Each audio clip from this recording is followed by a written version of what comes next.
هی یو بکس خوش اومد به ویدیو جدید چنل. من امیر رویال هستم. بچه ها امروز اومدیم با هم ویدیو جدید چنل رو داشته باشیم. خب بچه ها ویدیوی امروز در مورد بتل های لیگ 4 هستش که قراره با هم با ترکیب دستساز و طرح ووتاپ خودم بزنیم. قبل از که ویدیو رو شروع کنیم خوشحال میشم برای حمایت از من بچه ها حتما چنل رو ساب کنید و ویدیو رو هم لایک کنید. دم همتون گرم. بریم که با هم بتل ها رو داشته باشیم. Let's go. حریف اولم برامون پیدا کرد. خب معذرت میخوام. ببینیم ترکیبش چیه. یه تیر. اوکی، یه دونه لاگ.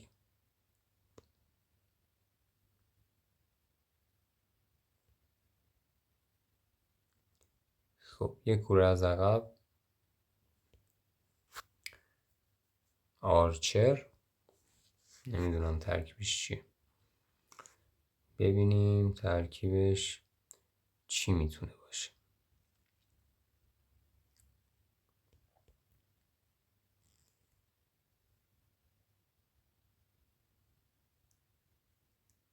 خب تیرش رو زد. اوکی.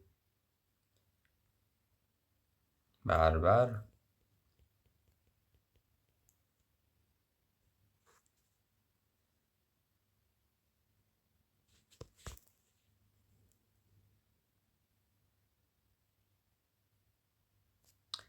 اوکی. خب بچه اگه تا اینجا از ویدیو لذت بردید حتما تو کامنت توی قلب برامون بذارید. دم همتون گرم. خب یه دونه کوره از عقب. اوکی. گالم هستش. یه دونه والکری از جلو.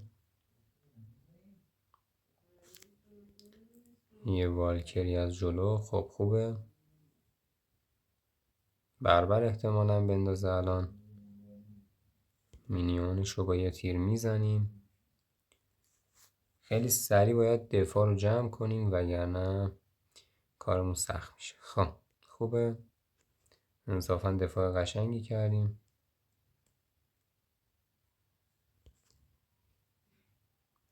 اوکی یه دونه والکری. خب بچه اگه تا اینجا از ویدیو لذت بردید خب یه ترکیبای چالشیتون رو توی کامنت ها بنویسید که ما باهاشون براتون ویدیو بگیریم و بتل بزنیم. خب یه دونه ماسکیتر از عقب. یه دونه از اینجا فلای ماشین. یه لاگ که اینا دمیج نزنن و جیجی. خیلی زیبا این بتل رو وین گرفتیم. بریم سراغ بتل دوم برای وکس. این ترکیب بچه ها ترکیبیه که مثلا شما باید یه جورایی بیشتر کنترل پلی بدید، ولی خب ضدش ترکیبای سایکل و کارتای مادرویچ و اکثرا بولر و الکترو جاینت و این داستان هست. ضد سرباز خب ترکیبای زیادی هست. مثلا یکیش همون مثلا جاینت الکترو جاینته که خیلی اذیت میکنه. بریم برای بتل دوم بچه ها. خب بنازم ببینیم ترکیبش چیه. خب یه دونه اسنوبال زد. اسنوبال دیگه. خب یه دونه والبریکر انداخت. مرسی دفاع واقعا زیبا بود.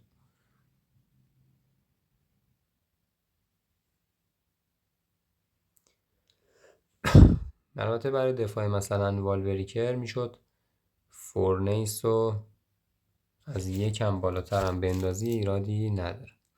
یه دونه از اینجا والکری. خب یه دونه هم فلای ماشین که اون همونجا اوکی بشه و نیاد جلو. یه سرباز از عقب.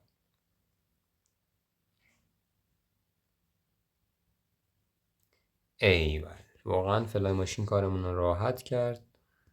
دمیجی نخوردیم و الان اکسیر حمله هم داریم.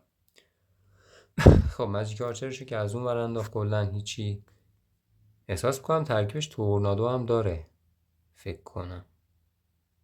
نه تورنادو نداره. خب خوبه تورنادو باز نداره، حداقل یکم کارمون راحت تره. ولی الکتروویزارد هم خیلی ما رو اذیت میکنه. دریله در اصل ترکیبش.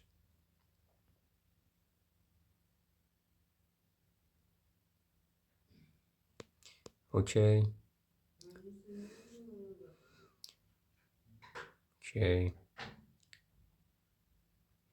خب بچه ها دقت داشته باشید، اینجا یه ماسکیتر از عقب، یه تیر اونور. خب یه دونه سرباز از روی پل. چقدر قشنگ رویال گوست رو پیش بینی کردیم و این پیش بینی رویال گوست در ادامه بتل خیلی بهمون کمک میکنه. خب اوکی، ببینم کارت بعدیش چی میخواد بندازه برای دفاع اون. ما یه دونه از اینجا و یه دونه از این طرف کارت ماجیک آرچرش رو باید دفاع کنیم. بنازم. مرسی اسنوبال و تمومه. یه دونه فلای ماشین از این طرف. خب خوبه. جی یه دونه. خب بعد تا برون برای گرفتیم. بچه امیدوارم که از ویدیو لذت برده باشید و تا ویدیوی بعدی فعلا خدا نگهدار.